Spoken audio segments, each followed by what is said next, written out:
আপনাদের জন্য হচ্ছে আমার উপর যদি বিশ্বাস রাখেন, আমি বলে দিচ্ছি আপনাদের জন্য সময় হচ্ছে 7 মিনিট। 7 মিনিটের মধ্যে রাস্তা ছেড়ে সাইডে গিয়ে দাঁড়াবেন। রাস্তা যদি না ছাড়েন, আপনাদের দাবি দেওয়া কোথায় গেল ওটা আমি পরে দেখবো। আগে এখানে রাস্তা আমি ক্লিয়ার করব।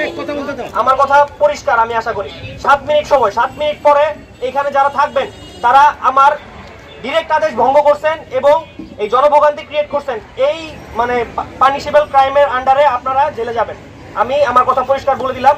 7 মিনিট পরে আমি যদি দেখি রাস্তা এখানে ক্লিয়ার এবং আপনারা ওইখানে, আমি আইপি পুলিশ আমরা আমাদের একদম সর্বোচ্চ চেষ্টা করব আপনাদের দাবি দেওয়া যতখানি করা যায় আমরা করে দিয়ে তারপরে এখান থেকে যাবো।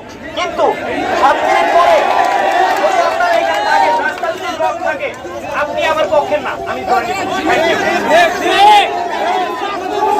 আপনারা দেখতে পাচ্ছেন যে ইতিমধ্যে যৌথ বাহিনী যে একটি বক্তব্য রেখেছেন, সেই বক্তব্যের মাধ্যমে কিন্তু সান্ত্বনামূলক শ্রমিকরা এখন কিছু কথা বলবেন।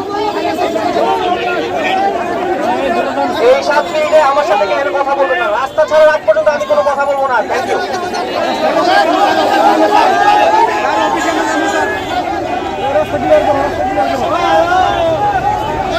রাস্তা কিন্তু ইতিমুহূর্তে যে যৌথ বাহিনীর যে বক্তব্য, সেই বক্তব্য শুনে কিন্তু শ্রমিকরা ইতিমুহূর্তে কিন্তু রাস্তা ছেড়ে যার যার অবস্থানে যাচ্ছে।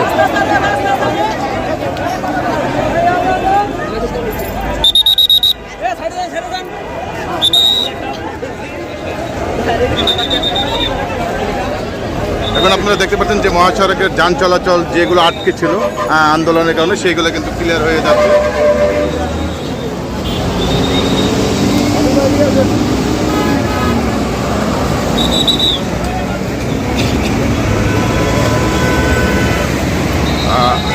মহাসড়কের যান চলাচল কিন্তু স্বাভাবিক এবং চলমান রয়েছে। যৌথ বাহিনীর যে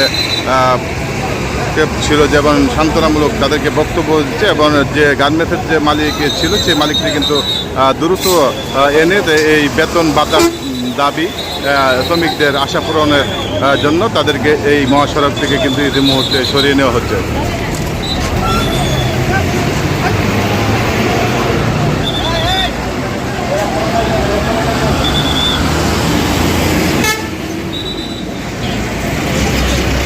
এই ছিল আজকের ময়মনসিংহ মহাসড়কের তেলিপাড়ার এই গার্মেন্টসের বিক্ষোভ মিছিলের খবর। বিস্তারিত থাকুন এই পেজটি লাইক কমেন্ট করে সাথে থাকুন।